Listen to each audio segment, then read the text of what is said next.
Shock news from Jaguar as both the X-Type R and new F-Type will be dropped in favour of diesel engines and a new estate.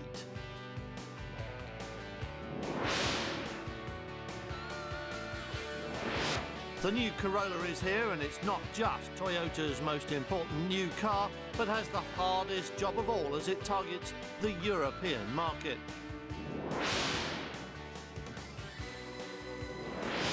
BMW have brought the new 7 Series to market against the S-Class, the Mercedes chauffeur limo that pop stars and celebrities prefer.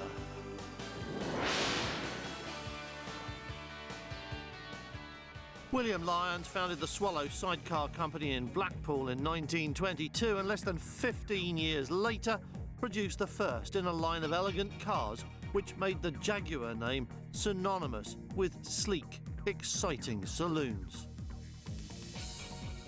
The sports cars soon followed, giving Jaguar a range of two-seaters, sports saloons and executive saloons. And they continued this line post-war with the XK sports cars and a series of classic saloons topped by a luxury executive model. But the crowning glory of the period was beyond doubt the 1961 E-Type. A landmark car for the industry as well as Jaguar, an audacious design which offered 150 miles an hour top speed for half the price of its nearest rival, the DB4. But it wasn't just the performance and price which were right. By the same happy fluke that Mini was perfect for its moment in time, so too the E-Type, and its iconic status was only rendered meaningless as it grew in size and weight to meet the demands of the vital and newly catalysed North American marketplace. By now, Jaguar was part of the doomed British Leyland conglomerate, and not even the much-admired XJ6 Saloon was selling well enough to keep the company fortunes as buoyant as they had been. But Jaguar finally escaped back into private ownership again in the mid-80s, with the XJ6 as its mainstay and the unwieldy XJS as its only sports offering. Then, in 1989, Jaguar became part of Ford, with the promise of extra funding for new facilities and new models, and the first evidence of this was the XK8 in 1996. This is the new generation E-Type, and was really made possible by a platform and body share with Aston Martin. But even though it was still half the price of its British rival, the XK is a seriously priced motorcar, a bit too seriously priced to be true to its original ethos. But 3 years later came the new S-Type, which introduced the classic small saloon to the Jaguar range. 3 years down the line, the S-Type continues to be the flagship for the newly revitalised Jaguar, which is just one of a series of prestige nameplates included in Ford's Premier Auto Group, where it lines up with Aston Martin, Land Rover, Lincoln and Volvo. Unmistakably Jaguar, the S-Type did indeed mark a turning point, but Ford funding meant that the mass market was once again available to the big cat, especially lower down the price range. And the Mondeo-based X-Type was designed to capture a large slice of that segment. Aimed squarely at the 3 Series BMW, the X-Type was unveiled in Geneva in front of admiring eyes from the world press. It certainly looked the part, and though purists may have been disappointed that it didn't quite have the traditional Jaguar feel, there was no doubt that the Ford accountants had got all the sums right, and the X-Type launched Jaguar sales into a series of record years that took the annual total above 100,000 units for the first time in the company history. The aim was to turn Jaguar into a viable competitor for BMW and Mercedes, and in part it was already working.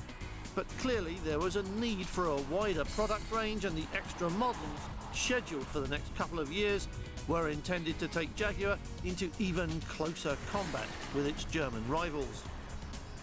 The arrival of the widely praised and, let's be honest, seriously good-looking R Coupe as a concept car at the end of 2001 signalled a significant step in that direction. Its pleasing but aggressive lines showed not only a glimpse of future design language, but also gave an insight into near-future model introductions, intended to lend a still more aggressive and performance-oriented edge to the model range, beginning with the existing S-Type. Once again, the targets were the M-Series BMWs and AMG Mercedes, and there was also news of another Jaguar sports car, a small two-seater aimed squarely at the lucrative market which Porsche's little Boxster was enjoying in the USA. First shown in Detroit 2 years ago as a front-engine concept, the F-Type won immediate acclaim. Only stupidity could stop it being made, according to then-President Jack Nasser.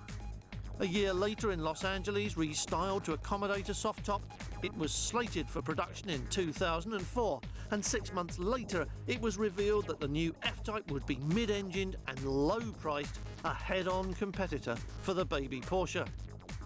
The design team had been working to a very simple brief: to create a no-compromise Jaguar Roadster with no ties to existing floor pans or mechanical components. Without the limitations of a predetermined size, the team produced a design that not only offered good dynamic performance, thanks to near-perfect weight distribution, but also included the long bonnet rear cockpit layout that harks back so strongly to those traditional Jaguar styling cues, especially the E-Type. With the familiar family face and shape, it was easy to spot the heritage of the F-Type, and yet it was, like the Boxster, a small car. And clearly it was an important model, especially with Boxster sales in the USA already above 100,000 units. But the F-Type was just one of a raft of new cars on the drawing board as part of the Jaguar sales offensive, and the first steps into enemy territory were taken with the release of the S-Type R, an M5 competitor which has pleased all who've seen it, driven it or bought it, and the X-Type R tasked with taking on the M3 in 2004.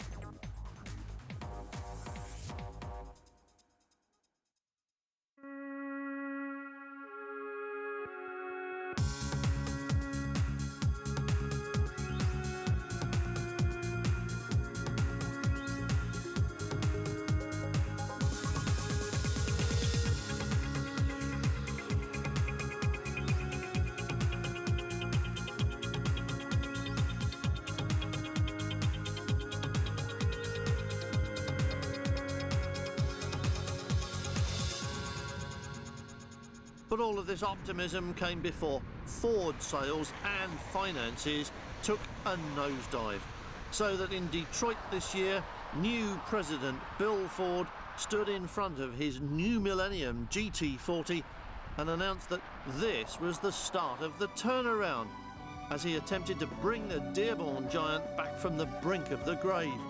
As Ford closed factories and laid off workforce all over the world, the scale of the bloodletting went far beyond rationalisation, and up on the top floor of world headquarters in Detroit, some pretty tough decisions had been taken. The high-cost nature of its products must have put Premier Auto Group under the microscope for an extra degree of scrutiny, and the resulting decisions were greeted as sound common sense on one side or sheer heresy on the other. These were the headlines then. Out goes the F-Type, in a decision that Jaguar bosses in Coventry were said to regard as heartbreaking. And out too went the X-Type R, in a declared production delay, which is seen as nothing more than a face-saving way of describing the financial axe that has fallen on two of the most exciting new products in the Jaguar pipeline. What has broken the hearts of the Jaguar purists is that the cash, facilities and production volume thus cleared has been handed over to a diesel version of the X-Type saloon and an estate version as well. Both are company firsts, both were scheduled for production, and both have now been brought forward to satisfy the demands of the dealership, who are, after all, merely reflecting the needs of the marketplace. Sales of small executive estates are booming in Europe, and Jaguar needs to be represented alongside the likes of BMW, and diesels are, of course, universally popular. These two model ranges will make more money for Jaguar and PAG, and therefore Ford, than the F-Type or the X-Type R ever could. And that's why the decision has been made, and also why the purists are so enraged. But it's not all doom and gloom, because the new XK8 is still on course for 2005 and is already being positioned even higher up the marketplace than it is now, because Jaguar see it as a Mercedes SL competitor. But that was before the F-Type was dropped, so that may have to change. And before any of that, the new XJ Executive Saloon is due out probably at the Paris show in September, as Jaguar fortunes continue to rise, even if the traditional flag carriers have been laid low by the heartless blue pen of accountancy. Toyota's new Corolla rules the world in terms of volume, as well as model and engine choices, and is targeted for around 1 million new sales this year.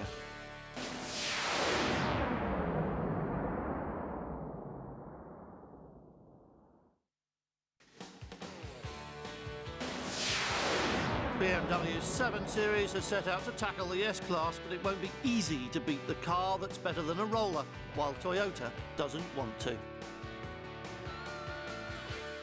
Since the first car to bear the name went on sale in 1966, the Corolla badge has been fixed to 25 million cars worldwide, and the new Corolla, shown in Detroit this January, is tasked with continuing that success with 3 body styles: saloon, hatch and an estate, complemented by an MPV designated as Verso, in line with other models in the Toyota range.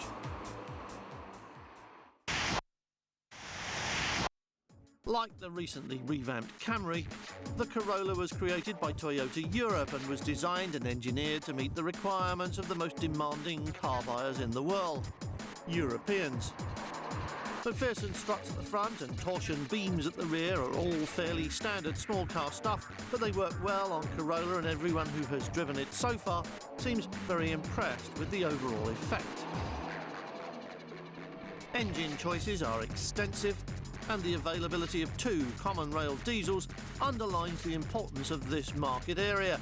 Around a third of cars in this segment leave the production line with diesel engines, and the figure is slightly higher for MPV-style vehicles like the Corolla Verso.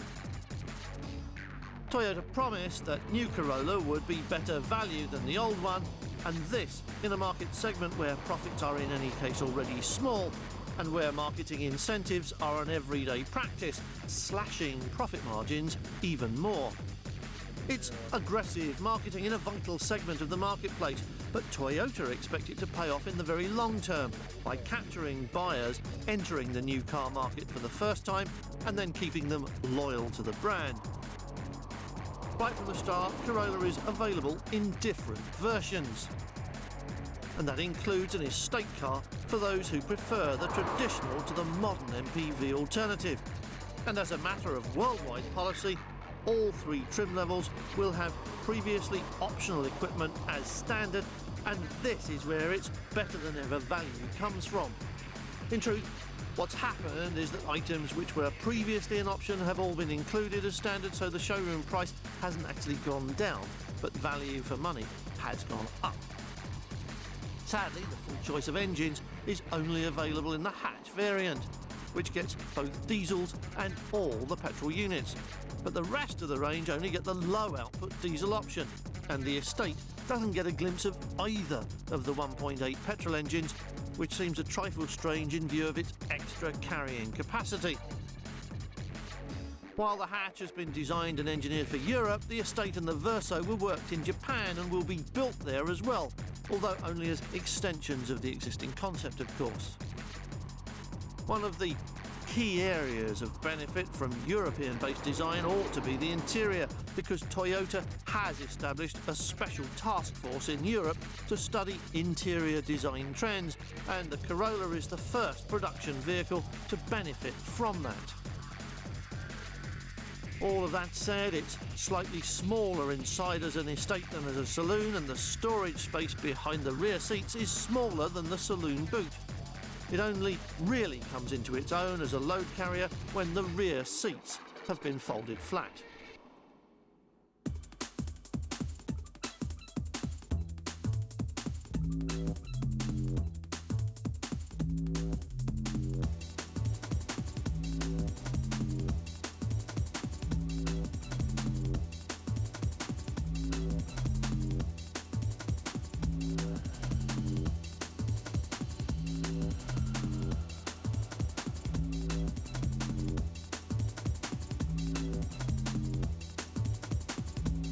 New Corolla could well give Toyota the 5% market share it's aiming for. Bigger and faster and prettier too. That's a major plus in a segment where bland looks are all too easy to achieve. While Jaguar plans to show the revamped XJ8 in Paris this autumn, BMW has already released its new 7 Series luxury limousine to a mixed reception. But we suspect that BMW will remain the choice of drive-yourself business executives, while Mercedes retains its ultra-prestige image and will be the chauffeur-driven choice of pop stars and media celebs. Can you imagine Madonna arriving at a premiere in a BMW, or Vanessa May showing up at her next concert in anything but a Mercedes?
The fact remains that the big S-Class is priced at a level designed to appeal to inherent snobbery, far and away more costly than either the Jaguar or the new 7 Series, even without tagging more than £20,000 worth of AMG initials on the side. It typifies the Mercedes' lap of luxury reputation for ride comfort, unsurpassed anywhere in the modern motoring world. Most school kids grow up believing that Rolls-Royce is the pinnacle of silent luxury, but quickly learn the truth when they start driving cars and forming opinions of their own. Unchanged, except in detail for more years than Coronation Street, the new rollers are only old ones with rounded edges. At least double the price of the Mercedes, rollers now depend on engines from BMW for their power, so that great bastion of tradition is gone, and at last you can hear more than the ticking of the clock. Volkswagen bought the Crewe factory and will use it to build Bentleys, with a new GT Coupe due soon, but Rolls-Royce production moves to Goodwood under BMW control, where they will build a huge slab-fronted thing which may or may not be similar to a Mack truck, depending on which spy shots you look at. The upshot of all this chessboard shuffling is to leave the S-Class as the undisputed king of the hill when it comes to luxury saloons, a position from which it is unlikely to be toppled in the foreseeable future. Continual progress in design and manufacturing capabilities and standards means the S-Class encompasses all that's best in the world of electronics to complement an already fine body and suspension package. And it comes with engines big enough and powerful enough to tug all that wood veneer and hand-stitched leather around at astonishing speed, with 150 miles an hour maxima for all, and not one of them into double figures for the 0 to 60 dash. Even the diesel's knocking on 200 horsepower, and with more torque than any petrol engine model outside the AMG, it's an acceptable performer with more than acceptable economy. Best of all, it comes with the three-pointed star on the bonnet, and that's what gets celebrity bottoms into Stuttgart seats, the back ones anyway. Better still, new E-Class has taken on the 5 Series Beamer on the side roads and country lanes that make up its home territory and beaten it to within an inch of its life. Good design plus world-beating electronics have given the E-Class first place against the 5 for handling and composure. Traditionally a BMW stronghold, until now. And with all of that due for the S-Class of the future, the radically complex 7 Series looks like it could be heading for the runner-up spot.